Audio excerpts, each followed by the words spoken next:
Hey, Yeah. how's it going, everybody? Hey, it's Rob and John. John's a little under the weather, so he's going to be kind of in and out, but he's going to run things kind of behind the scenes. And we got a great guest tonight, and we didn't want to miss. And I know a lot of people is looking forward to it. That'll be Mr. Mitch Metcalf.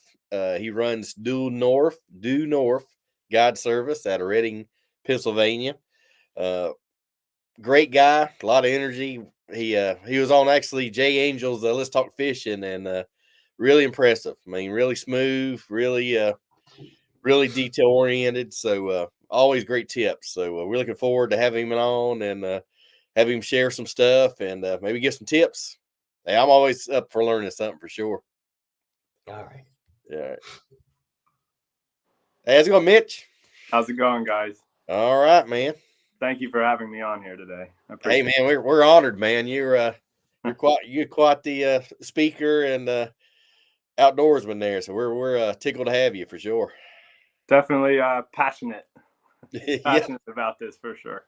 Oh yeah, man. Like we was talking earlier, I know she had your personal best crappie this morning today, and that was awesome, man. You want to share a little bit on that? Yeah, so I have definitely been putting in the work when it comes to figuring out the behaviors of slightly bigger fish. Not just getting bit and doing all that, but of any species. And I've definitely become passionate about crappie. They are certainly fun to catch, especially when you can get around them. But a lot of the techniques I'm using are the exact same things I'm using for bass. And turns out when you really put your mind to it and get everything dialed in right, you can actually target those slightly better fish. And as I practiced that, today I did end up catching a 3-pounder out of our lake, and I'm pretty pleased with that. Shoot, man, can't beat that. Yeah. But I have talked there's a lot of pros I know on tour when off season they'll go crappie fishing on their live scope, and I get them tuned in and fished with a young kid on the Toyota Series this year, and he was really good on live scope, and he said he got good crappie fishing with his live scope. He actually did some crappie tournaments, so it's all kind of related. So it's pretty cool. Absolutely. And you can learn a ton of stuff about how they relate to cover and how they actually want to feed out of the cover, whether it's down below or up above. And just all those little things are really beneficial as you go and target the bass during a tournament setting or just for fun. Oh yeah, I'm kind of in the South Central Kentucky area, and I fish at East Tennessee a lot. And I was at Douglas Lake in a Bass Open one time, and I had Matt Herron's son, and he made the final day to have co-angler. So I went there as a marshal, and I was his marshal, and he says, "Hey, come look at this." And he was throwing a deep diving crankbait, and he had a fish bite it. He was, bringing the fish into the boat, and this other fish was going back and forth trying to knock the lure out and grab it from the other fish.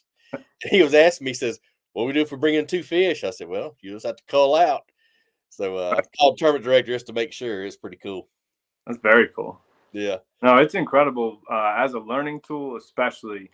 And my primary focus is guiding and teaching the techniques and strategies that I'm using to find these fish every day, and do it on kind of a tough lake. By using this technology, I can actually show and show people exactly what's happening down there and what the fish is doing to that lure. But then to turn around and not look at it and keep doing it and practice that actual technique, because that stuff, whether you can see them or not, that's what's going to catch the fish. And I think that's hugely important. Yeah, definitely. There's our old buddy Jeremy May chiming in. Say hello, gents. How's it going, Mr. May? He's out of Virginia. Great guy, great angler. But yeah, it's amazing. I mean, you see fish how they react. I know some guys, they'll fall all the way to the boat and they'll change colors or sizes, throw it back up there and get bit. It's just amazing how that opens everybody's eyes. So 100%. I mean, the choices that you can make and the quicker decisions throughout the day based on what you're actually seeing in real time happening. It's the same as if you throw topwater out there, one misses it or short strikes it or whatever, you can at least make a decision based on that of what to do next. Yeah. And I feel like if we utilize this technology right, you can learn a ton of stuff. Oh yeah. If you throw in a buzz bait or something and they miss it, I mean, they wave their hands, "Hey, I'm here." So yeah, follow up with a stick bait or something. So Well, and Yeah, in the past, that's how we had to do it, right? You had to put your bait in there, get bit, get a short strike, and then make changes based on that, or yep. go 6 hours without a bite and finally tie something on that worked, and go from there. But now we can do that a lot quicker, for Oh, sure. yeah, definitely, definitely. And it amazes me, like guys that use it all the time, like Jacob Wheeler. He'll go over and say, "Oh, that fish ain't ready to bite," and come back 30 minutes later, oh, he's ready, and then catch it. It just Mm. blows my mind. Hmm. Yeah, and seeing that stuff, especially from a tournament's perspective, I mean, they can save a ton of time just by rolling by something. But again, is that really how we should fish every day if we're trying to learn stuff? Maybe not. But for them, especially in a tournament setting, to cover a ton of water quickly and just make those key decisions, that is super helpful. And we can, just by watching it, we can see a ton of things ourselves and learn a lot from these anglers doing that stuff. It's great to see. Oh yeah, I think it's amazing when you have a ball shad and then you have some fish around it, and you have the big fish under it, waiting for the shad to come floating down or flickering down, and Yeah. it happened quite a few times. And those are fish, oftentimes prior to this, we were never even targeting them.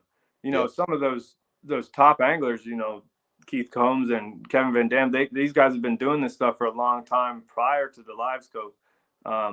But it is all about how those fish are relating to what's underneath them. And I think that's very important. And whether that's just fish swimming out in the open and they're relating to the bait ball, or if they're actually relating to a ledge or, brush pile way down there below them, these are things that, I mean, we should know, and we should be able to find out, even with or without live scope.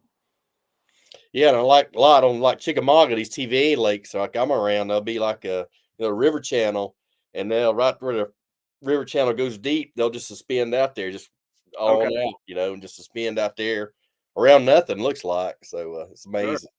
sure. And now, in those type of situations where normally you would maybe pick up the trolling motor and leave if you saw those fish backed off that far, or even now if you have live scope and you can't get them to bite. But then there's a whole nother element. Now we can turn around and sit the boat shallow instead of deep, try to pull them back over to that ledge and get those fish into a feed position. Now all of a sudden things can change in a hurry. And, a lot of these guys have been doing this for a long time. And now all of a sudden you can start to cheat the process a little bit just by using the information that you have. Oh yeah, Pretty, when pretty, TV when they start running the water, you can tell. I mean, they'll position, and I mean it makes it a lot easier. When they're not running water, it's a lot tougher. But when they run that water, it's amazing. Yeah, and I mean I also fish on the Susquehanna River, and I go there specifically for the current. If you can't, it's wintertime here, so water temps are low. They're not really super active, but if they're in that current or they turn that water on, like you're saying, they just have to feed. They're going to put themselves in that perfect place. Um, but now, what do you do? Like if that doesn't happen, you have to have another way to sort of get bit or at least get some attention. Yep. And I feel like there's a ton of techniques that we can use to do that, namely a swim bait or a crankbait, some kind of moving bait um, based on your water clarity and your conditions and all these things. These are tools that we should be using to try to activate those fish, right? Yeah. Yep. Rather than just leave them alone. Like you may not be able to just go find a whole new school of fish if you had been catching them. Um, especially as a co-angler, there's a lot of things you can do on the back of a boat if you're not sitting there watching the live scope, which you may not be able to do. Yep. You're kind of at the mercy of what you can do with your rod and your actual lure on the bottom. Yeah, I mean, I've had an instance on Fishdale Hollow a lot, and I Okay. was actually with a boater, younger guy, and he was doing pretty good, and he was going pretty fast. So I just dropped the drop shot behind the boat and dragged it, not shake it, just dragged it and started getting them like that. And finally, about the fourth fish, he says, "What are you doing back there?" I told him. He's like, "You showed me how to do it," so I showed him how to drop shot like 5 minutes, and he started catching them. Which I said, "Hey man, I got hooks and sinkers, anything you want." So made a good day. It's pretty Very cool. cool. I like the back and forth of you figuring it out and then showing him Yeah. and all that. So I think those are great conversations to have. Now that guy has a tool that he can use Yep. anytime he wants to bring it out. Yeah, and I still see him, and we talk. Hey, it's pretty cool. So it's great to have those. I think some of the best friendships I have been built around fishing. yeah, Going through some struggle together and then figuring it out and having a great day. It can really push you to a different level, I think. yeah, and it's funny. It's like seems like the really good days you remember, and the really bad days you remember. I Ain't that the truth? Yeah, I had a BFL regional on Eufaula. Never been to Eufaula, Alabama, and first day was kind of rough. I caught a bunch of shorts, and I was like, "Man, I'm out of it." And second Mhm. day had this young kid, and he was a good kid, laid back. So we made a long run. He got to where he's going. He caught like a 4-pounder on a Carolina rig, and I was like, "Oh man, we're on it." And I got to look at it. Says, "Hey man, is your boat always sit this low?" No. Open the back lid, and there was the water up to the Oh battery. boy. Yeah. Of Yeah. course, turned the bilge on. Bilge didn't work at an old boat, and so we hot wired it, got to working, then it quit again. So every time we'd stop, we'd bail out water and start fishing again. But I still come out with 2 keepers and come out with a check. So hey, you got to Dang. keep Hey, grinding, man. You can't give up. Stay positive. Keep grinding, guys. That's one thing I can tell you. I mean, I've had one fish on Ohio River got me a check before. It's been that tough. So and if it's tough, just for you, it's probably tough on other people as well.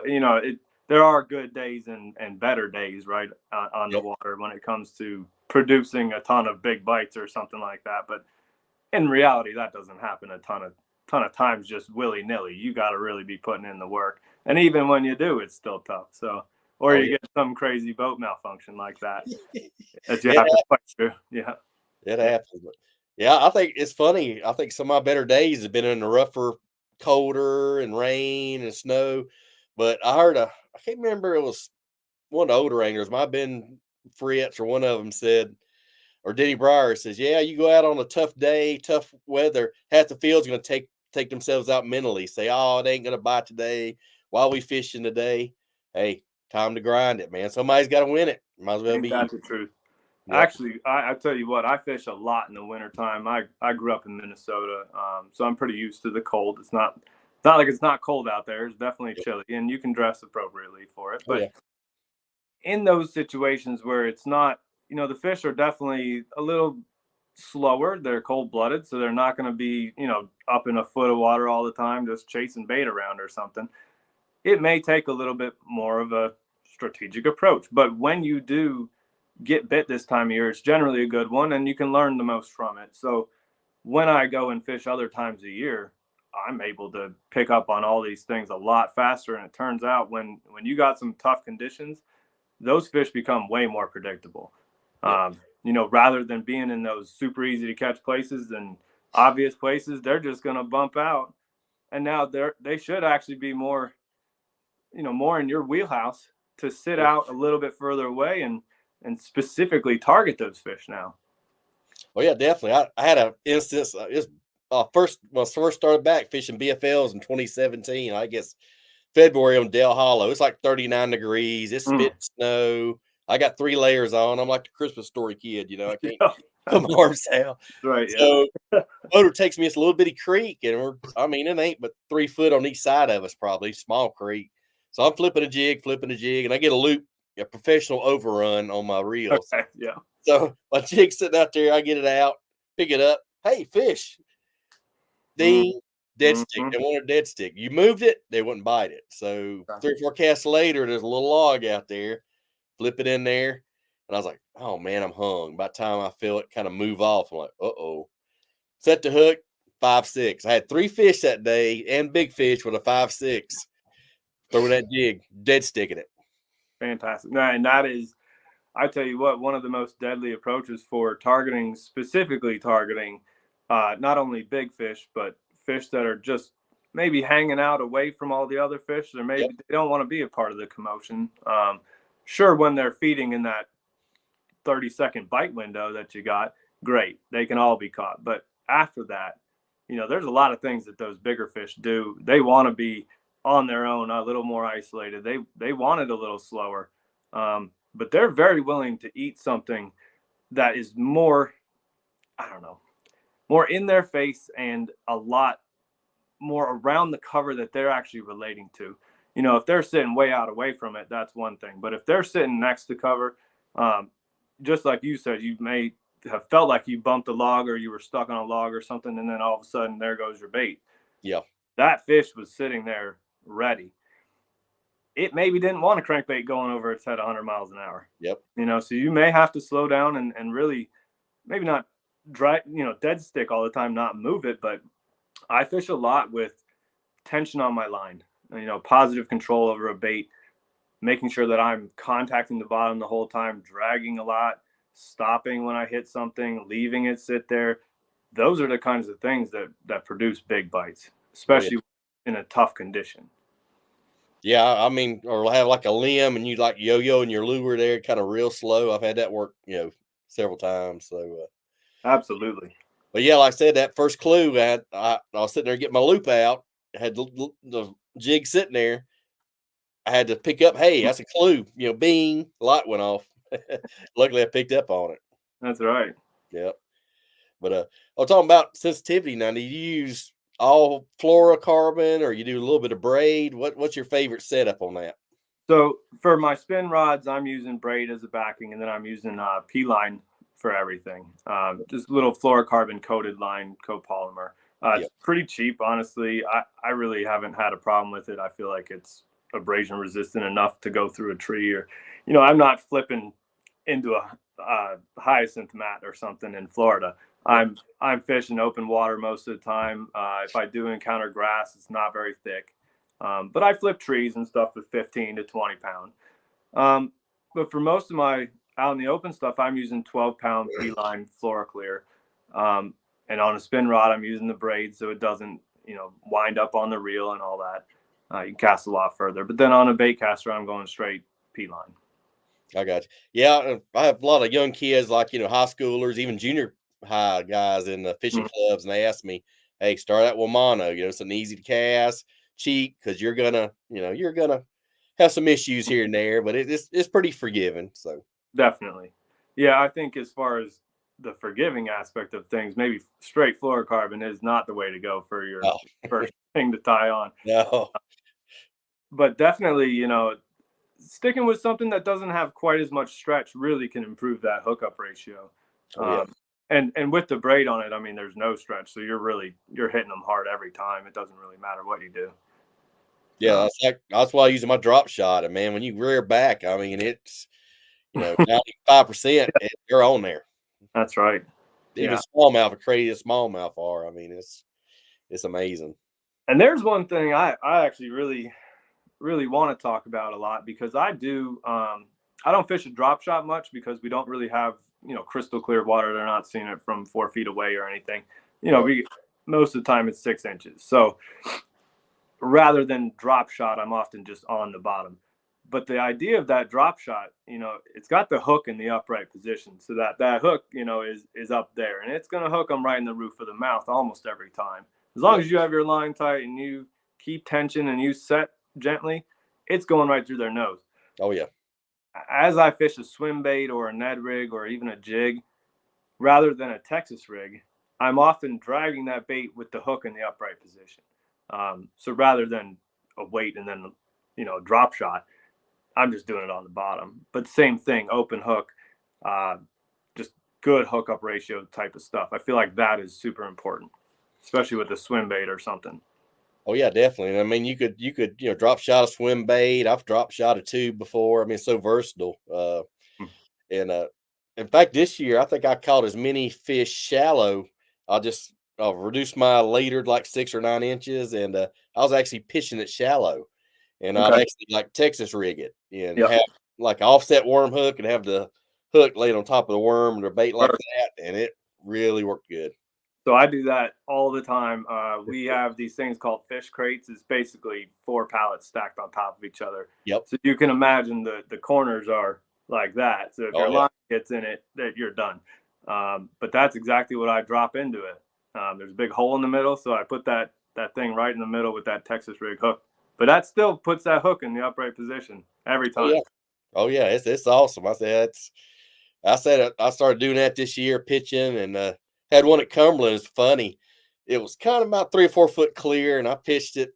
Cumberland's like my biggest lake close, and I was Okay. in a BFL, and there's a little cut in the pocket, and I could see, flip my drop shot in there, and I see this 3-pounder swimming out, and I'm like, And by the time I see my line start moving, I was like, uh-oh. So sure enough, that fish grabbed it and started going toward me. So I'm grinding it out and got him in there as a 3-pounder. But I Okay. just blew my mind. I could see him swimming right toward me. Oh yeah, and I tell you what, when that is my first indication actually of there being other fish around.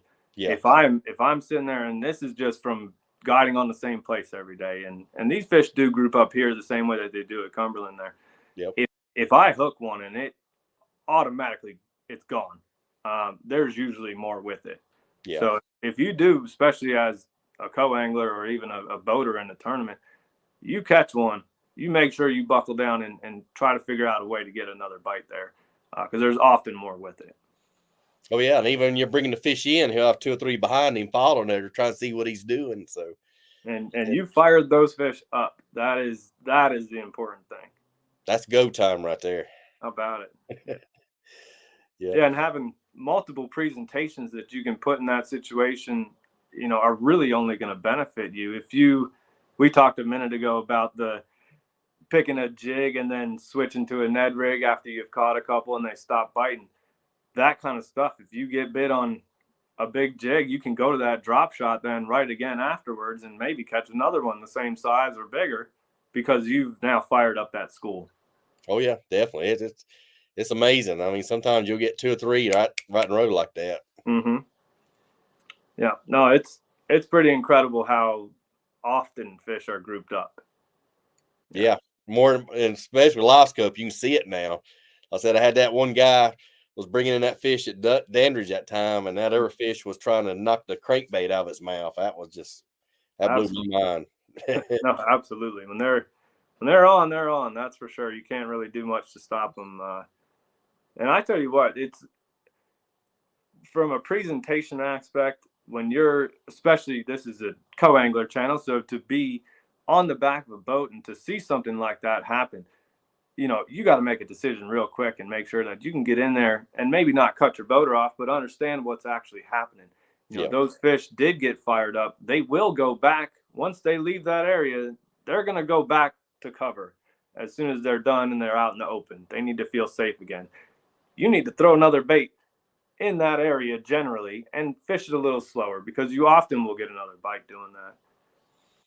Yeah, I know some old co-anglers that was like on a Red Man back before BFL, and a lot of them will like cast behind a boat, old Carolina rig or something, just drag behind, and they'll school their boaters sometimes doing that. Absolutely. I mean, that's a deadly way to fish, right? And you're probably going to catch some big fish doing it too. Yep. Just the more time that you spend, in that strike zone. And oftentimes when bass feed, they're feeding on one or two surfaces, the top or the bottom. Yep. Rarely are they just going to be out in the open chasing stuff around. And if they are, it's probably clear water and you're going to have to use some type of bait to get that attention.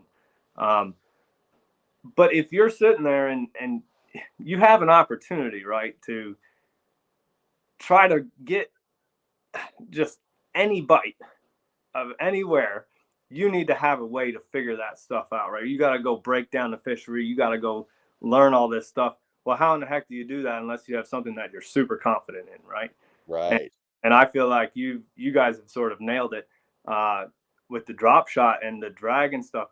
The point of that is you're always on the bottom in that strike zone, and when you hit something, you've now hit the thing that fish is hiding next to. Bass are ambush predators. They want to shoot out and grab their food real quick and eat it. They don't want to chase it around out in the open forever like a striper, Right, or a muskie or something. They want to be near something so that they can feed efficiently. If you are on the bottom and simply bumping into everything, the chances of that happening and you encountering a fish goes way up. And if you have like an exposed hook or an upright hook, the chances of you hooking it in the roof of the mouth goes way up. Chances of you losing it goes way down. Those are things you can actually do as a co-angler to help yourself. Yep. Yeah, definitely. I mean, and that, like for the tournament, Friday night we get paired up, and usually I call my boater and we'll set, where we're meeting, and I'll always ask him at least 2 questions.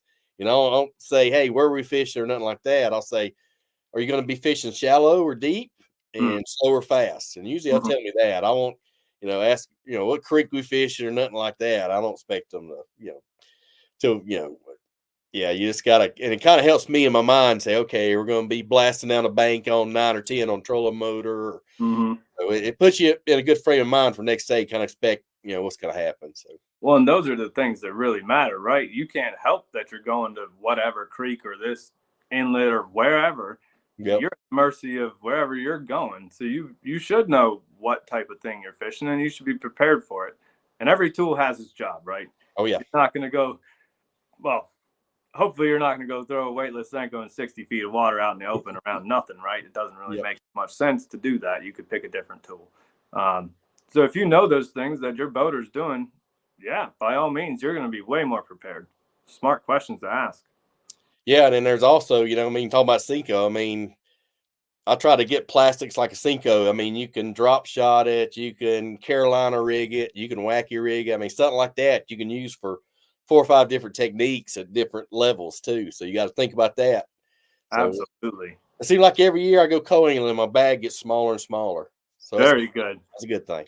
Very good. You are definitely an evolved angler, that's for sure. Yeah, you just got to multi-use plastics, they said. So yeah.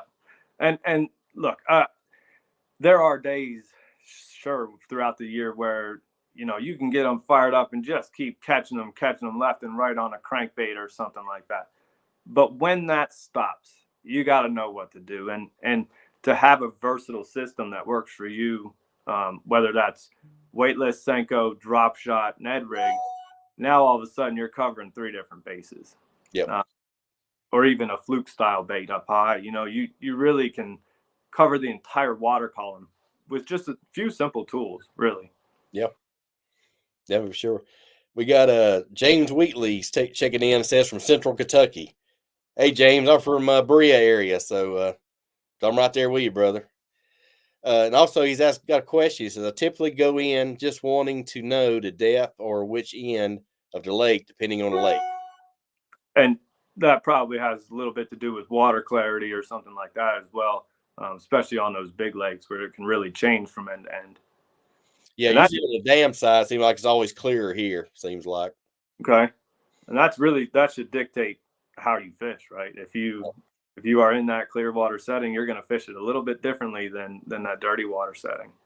Definitely. And color selection is a little different too. So for sure. Yep. Yeah. But if you happen to go to I know a lot of guys ask this, if you go to like a new lake and your first time you've been there, you kind of scout around and kind of see what the cover and the clarity is. How do you kind of break down a new lake when you first get there if you go to one? That's a great question. First I'm going to sit at home and go over maps and maps and maps as much as I can, especially if it's a big lake. Try to section it up a little bit. But when I get there, I'm going to take a look at what's happening up there and in the water. Okay. Yeah. I want to know what condition the water is in and if there's sunshine.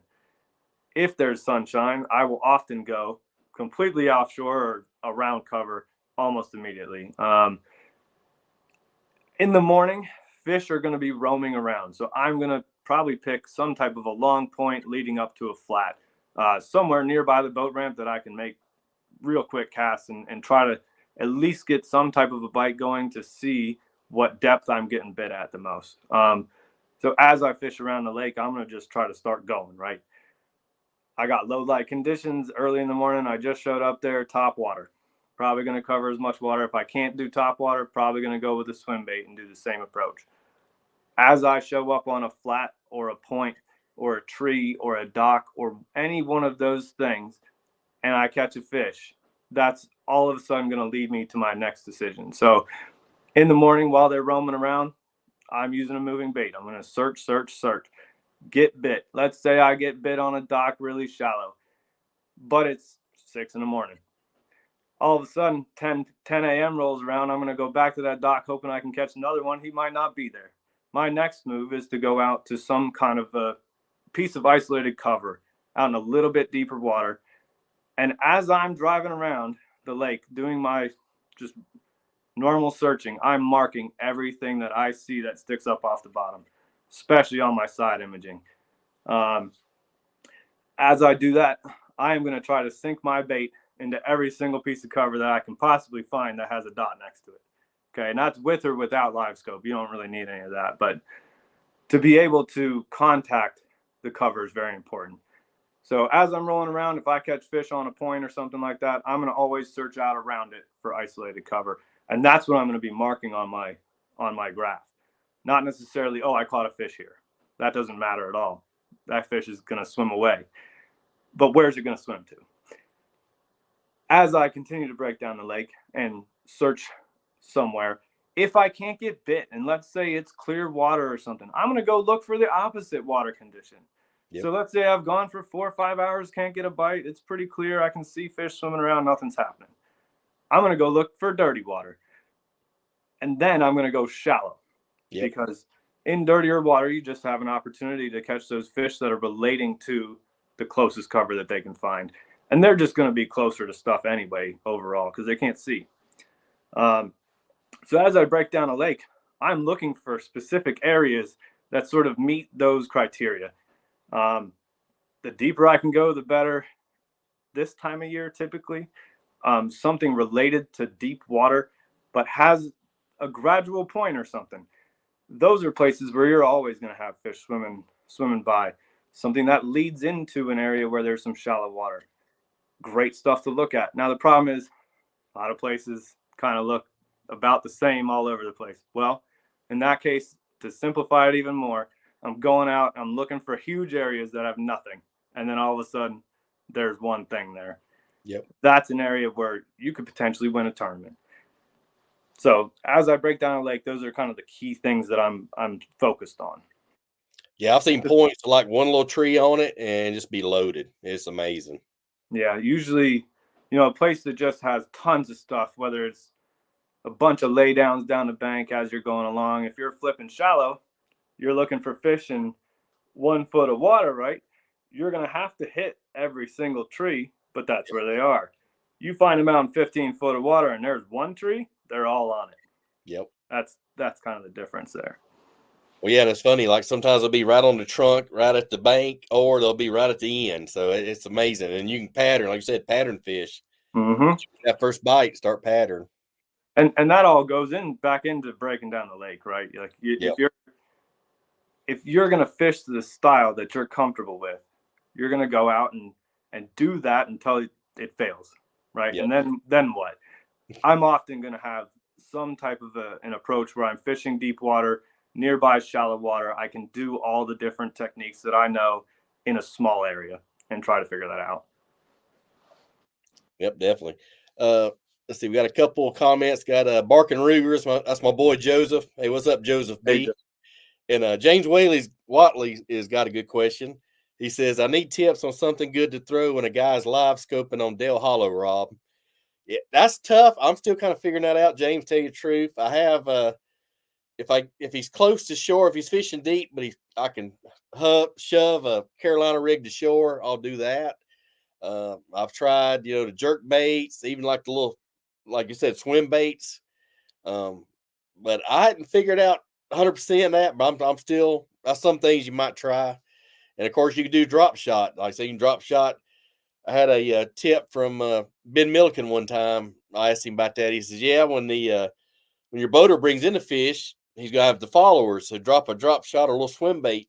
Don't cast up toward him, but like where the console is, they'll be still hanging around. So you may get a straggler or two. He said he had a co-angler do that. So I may give you a few tips, but I'm still trying to figure out the magic potion on that. But that's a few things you might try.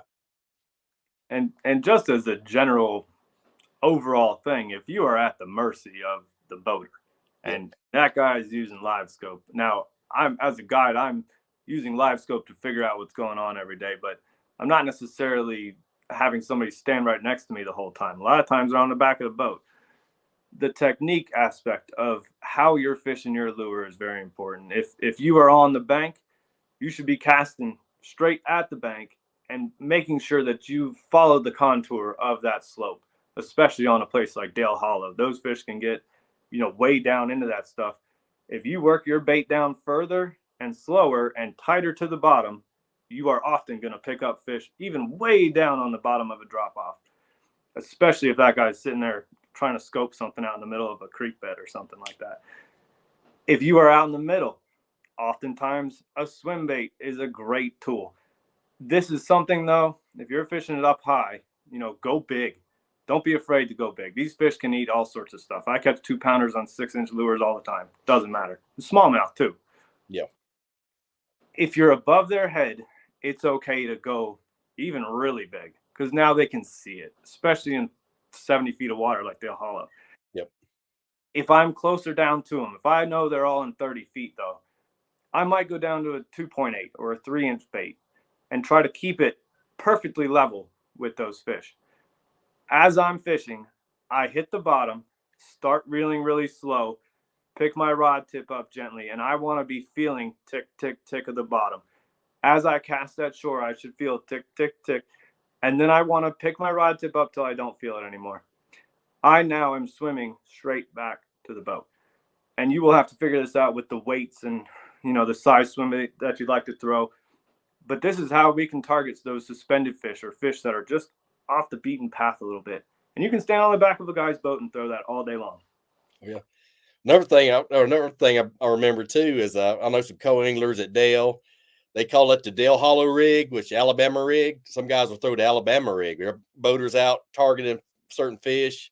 Yep. The Mickey rig, they'll. I like a little finesse. I think Shane's bait's got a little finesse a rig. I like hooking that up and yeah. So you're gonna fish it deeper, add a little more weights to your heads, but that's another thing you might try. Definitely. See, my boy Joseph B says there's one of the issues we have in after chop. I can't say. At Chaffalaya Basin, there's cover everywhere. You're better off finding places that lack cover. Yeah, it's all about waist deep down there. I'm pretty familiar down there. Okay. But I know in Florida, we run into, I think I fished Toho one time, and it's funny. It's like they're not in the grass, but there's like be a little bit of gravel in a pocket, like right in the middle, and that'd be throw a thing, wacky rig or a shaky head, drag it on that gravel and get bit. Sure. And look, if everything's the same, go find something different, right? And try to find something different around a lot of the same stuff, because that is the one thing that those fish are going to key in on, and that can definitely help you really break down the entire fishery if you can do it, if the conditions allow. Yeah, I know some guys will break down lakes that way. They'll go into pockets where there's a marina or whatever, and there's deep, everything in there, rock, lay downs, marina, boat docks, everything in there. So they'll kind of break down that area and kind of get a feel what's going on. So yeah, I mean, and look, every place fishes differently, right? Like the lake I fish every day here didn't used to have any grass in it at all. It's almost all sand all the way around, except for where the rock transitions, kind of like Dale Hollow. There's a lot of places that are very similar to that. I'm keying in on the places that change and just that place. And I'm going to keep hitting just those places until I find an area with fish. Then you can pick it apart. Yeah. Got a good question. Jason Russell says, as a co-angler and your boater zipping around docks quickly and you really can't get many casts in, what would be best to throw? Actually, Jason, try a little spinnerbait on. I like a little 1/4 ounce finesse spinnerbait with a little zoom, like a single tail trailer. I've done pretty good on that. Plus, you can fish it high, low. You can kind of vary your retrieve on that and kind of jerk it around once in a while. Kind of pause it and jerk it. So try a little spinnerbait in there, and you can kind of roll cast it. I'll use a shorter rod. I actually have a 6.3 rod, and you can like really roll cast it good in there. So. We think, Mitch, if you use that situation. That's a great idea. If you're just getting drug around 100 miles an hour, you may not be able to sit there and drag a bait across the bottom behind the boat or throw your wacky Senko underneath the dock or whatever you got to do. Yeah, throw something on, even a topwater, a whopper plopper. Just drag the thing behind the boat. Let the dude just take you around. It's not your fault. You can also, if you are going a little slow, try to just make one good cast and just hang on and just try to leave it there. Yep. Even if that guy's driving away, if you got to click your button or let out some line on your spin reel, just try to get it there and leave it there, because that guy's going so fast, those fish might just pick something up real quick that is just sitting there. Yeah, as an old Ohio River guy said, let it soak. I've Yep. seen on Ohio River, I've heard stories where an older guy be on one lay down, first of the tournament, come back at the end of the day, he's still on that same lay down. So must be something to it. Let's see. Yeah, here's another good question from Anthony. As an amateur fisherman with a bass boat, am I better off co-angling to learn or being the boater with an experienced co-angler? That's interesting. That's a great question. I would say if you are definitely new to the tournament scene in general, not the worst idea to go as a co-angler or even just join a club. Yeah. We have a lot, especially here in Pennsylvania. We have a ton at the club level. Same with down south. I know you guys have a lot of just club level events, TBF, stuff like that, PFLs.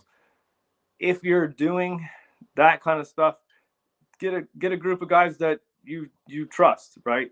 Have some conversations with them. Join their club for the right reasons, not to get information or these guys are cocky or something like that. Join one that's actually going to be helpful to you, and get into the tournaments that way. If you do want to be a boater, and maybe not jump right into TBF event or something, or a BFL or something like that right away. But if you can get fish with experienced co-anglers such as these guys, I mean, geez, you're getting a ton of help from guys that have had to see it all and deal with it all, right? We, as anglers, if you can deal with adversity and overcome it, you're a way better angler, in my opinion. So co-anglers, I think, are definitely the best tool that you can have on your boat to sort of encourage that learning aspect of things. Yeah, another thing, I got lucky when I first kind of started back into fishing. I had a team partner, older guy I met here in Richmond, and a great guy. He taught me a lot. We just hit it off. Consider like going as a marshal. I did that for a little bit, going as a marshal, and you can just sit back and watch the guy all day. It gives you, a bird's eye view, everything, how the tournament runs, how to launch, and, pretty cool. So I suggest them two things too. Go in as a marshal at least once and say, hey, I really like this. And it really gives you bird's eye view and everything. And then I said, being a team partner, find a guy, maybe an older gentleman or somebody's been around for a while and fish with him. It's like you said, invaluable. It is invaluable. Yeah. Yeah. Especially, I mean, we have a lot of resources online now, people looking for boaters and people looking for co-anglers as well. There's a ton of resources for people locally for you to link up and either just go fishing or go enter a tournament together. Yeah, definitely.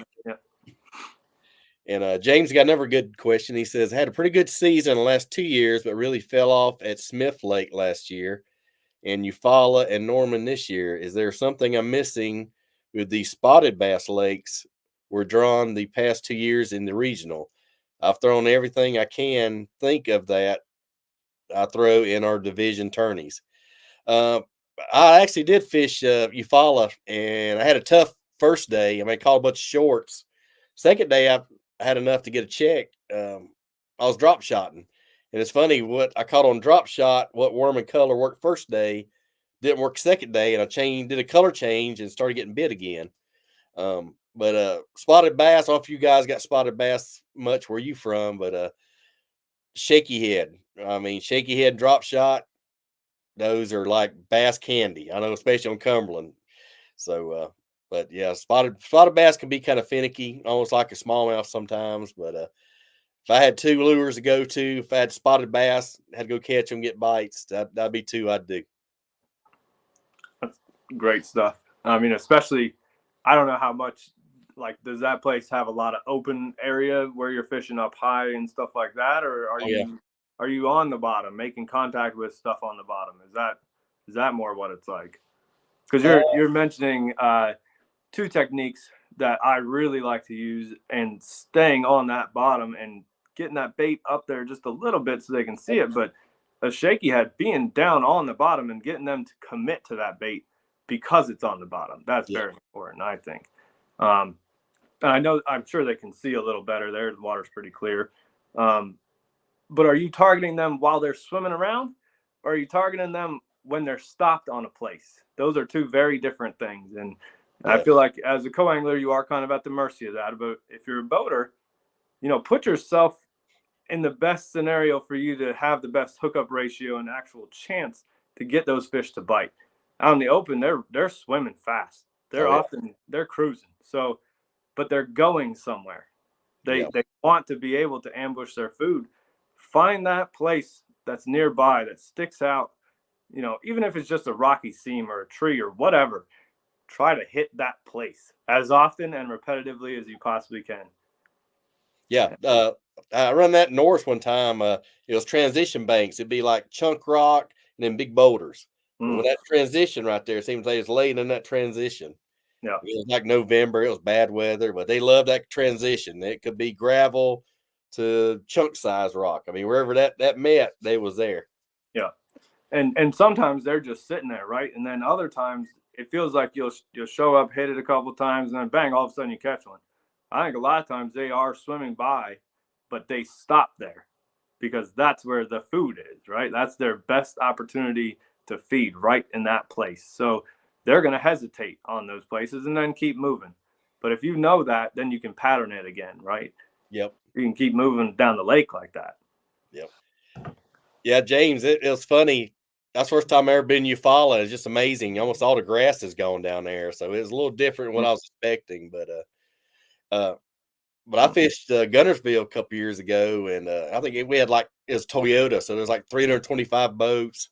We had like a 2-hour fog delay, so we're all sitting there like corks, bumper to bumper for 2 hours. And that Nico rig, like a Cinco with a Nico rig style with the sinker in the head, that thing comes through grass pretty good. You'd be surprised. Mm. So I've been fishing that a little more of late. That's I like the difference between that. You're talking about throwing some finesser style baits Yep. around the grass and Yep. coming through the grass clean, right? Like I Yep. don't fish a ton of grass anymore. We don't really have it in our lake, but now we're starting to get some. Sort of the opposite of Eufaula right now. Yep. As I fish that stuff, I mean, if you can't come through it clean, well, you're just going to have a bunch of stuff on it, right? You got to Yep. make sure that your bait is fishing thoroughly through this stuff. And whether that's a tree, rocks, or grass, make sure that that thing comes back clean or is actually able to rip through the grass or just slide right over it. Those are the things that really make a difference, I think. Oh yeah, definitely. And then on that Nico, I found if you keep your rod like up Mm, high, mm, almost acts like a guide, keeps the grass off. If you keep it up, and still when they bite, you just got to pull back. So I mean, it's that's it right there. yeah, I it's deadly. That sort of leads to how I fish a swim bait often, especially out in open. My rod tip is up, so my line angle is like this. Yep. When they come up and hit that, they're actually bumping their nose on the line. So my Right. line's tight the whole time. As they hit that, I'm actually feeling that bite. You know how if you're rolling and just goes slack on you and you're like, what the heck was that? And Yep. you may not even feel those bites. While you're in that rod position, they don't stand a chance, Yep. especially on an eco rig. Yeah, Yep. absolutely. That's Yep. huge. Yeah, I had a mag draft that I fished the Big Bass Bash for the first time last year, my buddy, and Very cool. I had a mag draft, and I said he like pushed it. It was like nothing was there, and I like caught up to it, and I'm like, "Ooh!" And then he hit it again and got him, but he hit it twice. Crazy fish. But catch me a check. He has 4-pounders. He asked me a check. So That's right. Hey, when they go after something like that, and especially when they commit up high over their head, they're gonna eat it. oh yeah, Unless they get a little hook and then they come off or something like that. If they don't get poked, they want to come back after it. So take your time with it. yeah. Sure. Or I've seen guys actually have one strike like that, and then like let it fall, and jerk it or something. That crazy movement will set them off, and they'll grab it. Absolutely. Yeah. Yeah. 100%. But yeah, you just got to change direction. Something like crankbait, where you're cranking a crankbait, stop, jerk it down. Just got to do a little something different. A little, like you said the other day, little details makes all the difference. Yeah. Yeah. And the difference between, a reaction style bite versus a feeding bite, on that Nico or a swim bait or something like that, you are genuinely getting that fish to commit to that bait up high. They want to feed on it rather than, they can see 2 inches and you're ripping a crankbait 100 miles an hour and they're just reacting to it. A lot of times you catch them in the side of the face or something like that, because they can't simply find it. While you're fishing up high, do that in a slightly clearer water setting. Maybe the mag draft thing isn't going to work in 30 feet of water while it's mud, right? You're going to have to pick the best tool for the job again, for sure. Yeah. And you found the right thing. That Big Bass Bash, that's a fun tournament. Good for you. Oh, that was the funnest tournament I probably had. I mean, because we had a house and there's a little bitty boat launch like a half mile from there. So we launched out there and it was pretty cool. Very cool. Yeah. And it's funny because the boat broke down on the way to the weigh-in. So we had to have our buddy tow us in, and time I weighed in and all that, we still had like an hour. He says, "Well, you want to fish here by the weigh-in?" I was like, "Sure." So I caught almost another 4-pounder on a drop shot on a dang ramp, on a boat ramp. Nobody was using it. So I was like, so then we're trying to get the boat on the ramp, with the trolling motor. You know what a circus that is. Sure. We finally got it up there, and about 5 guys weighed in 4-pounders, and I was like, missed it by just a few ounces. But I almost had to check.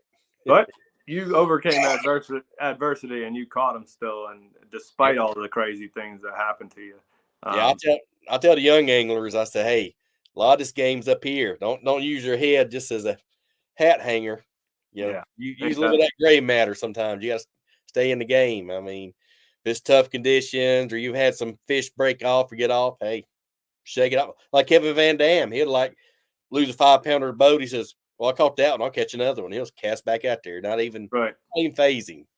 Right. And he's one of the best in the game still. So it can't phase him, right? If you let that get to him, you're done. You've done yourself in mentally. You're not going to be able to progress through that moment. Yeah. Oh yeah. I've seen guys lose fish and like throw rods in the water, kick stuff. I mean, I was like, yeah, you're spun out, man. You spun out. You're going down the tubes bad. And look, if you need that for the 10 seconds to get yourself over that moment, okay, so be it. But you got to get your head back in the game as quick as you can, right? If you want to have consistent success.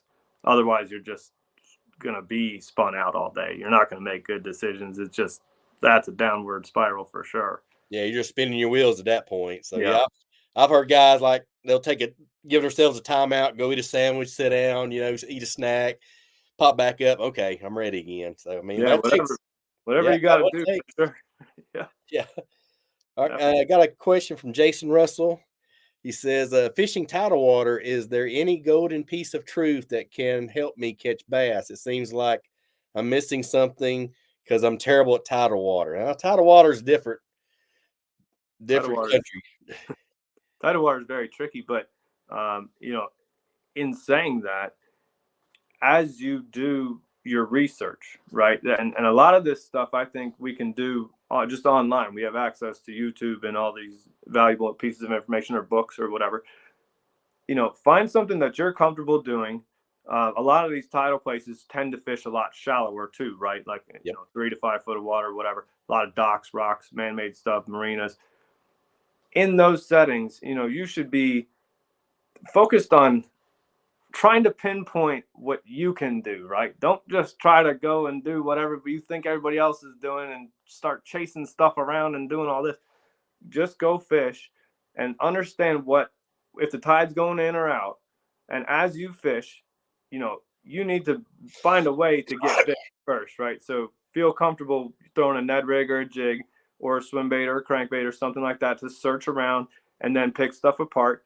As you're doing that, if you get a bite anywhere, that is just such an important piece of information. Or if you even know somebody caught one off a wall somewhere, 20 minutes ago, or you see a guy catch one, take that information and put that to use. Go and fish the same type of thing that person's fishing or you caught a fish on, and go do it in other places, because oftentimes it doesn't even matter what the tide is.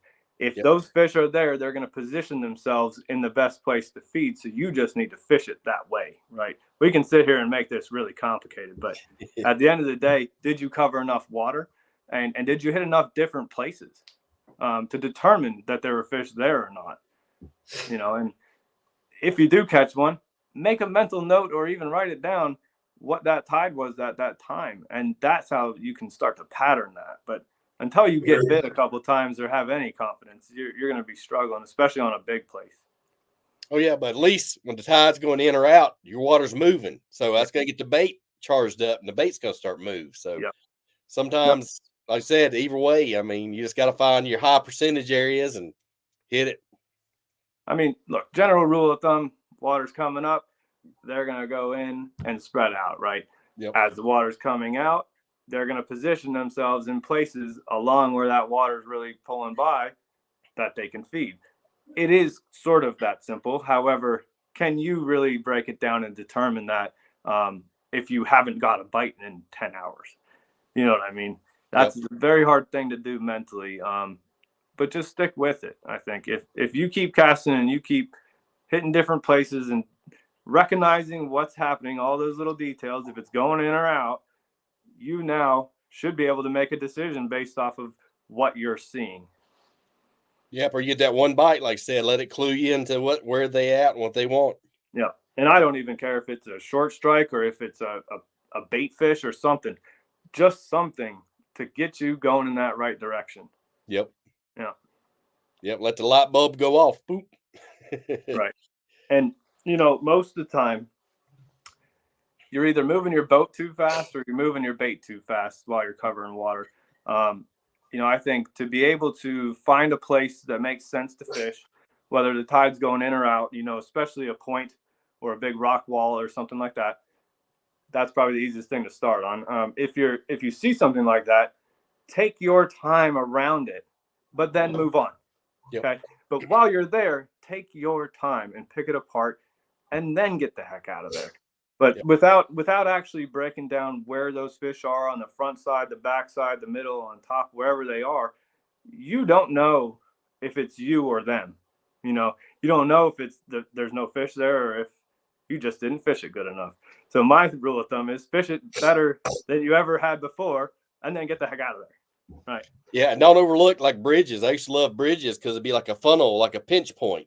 Yeah. So they're going to be there, and where the current's going in or out is where they're going to position. I mean, it makes it a lot easier. Yeah. No, high percentage places produce a lot of bites. That's just how it goes down. I mean, even on a lake, I know he fishes Blue Marsh here as well. Even on this lake, it can get really tough, but I'm still catching them in the exact same places.